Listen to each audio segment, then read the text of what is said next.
crunch time for the White House and House Republicans to hammer out a deal to raise the debt ceiling and avert a potentially disastrous government default.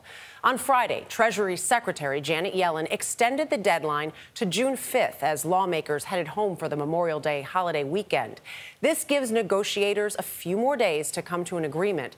President Biden remains optimistic they are very close to reaching a deal, despite being divided on sticking points. Christina Ruffini has more from the White House and joins us now. Christina, good morning. Good morning, Dana. Well, optimism is good, but lawmakers worked late into last night and still went home without a final deal. With regard to the debt limit, things are looking good, very optimistic.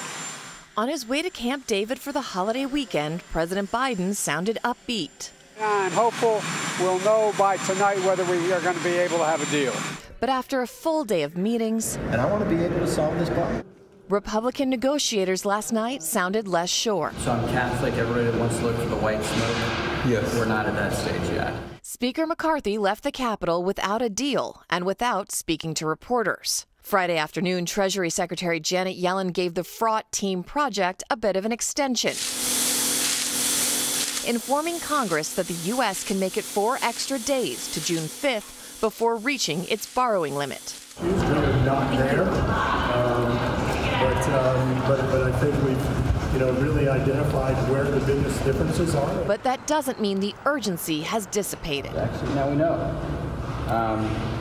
And this puts additional pressure on us to perform. CBS News has learned the potential deal will likely raise the debt limit for about 2 years, cap federal spending for 2 years, excluding defense and veterans benefits, and increase all discretionary spending, including defense, by 1% in 2025. One remaining sticking point, work requirements for social welfare benefits, including nutritional assistance programs. Are you willing to drop that work requirements and just Hell no, not a chance.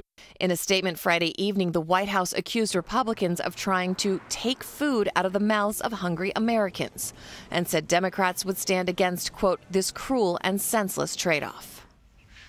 Now, even as lawmakers focus on trying to cut spending, America's biggest bills are off the table, including Medicare, Social Security, military spending, and Veterans Affairs. Now, remember, Michelle, even if they do cut a deal, the House, by its own rules, still needs about 72 hours to review it. Let's hope the fourth day is the charm. Christina Ruffini, thank you.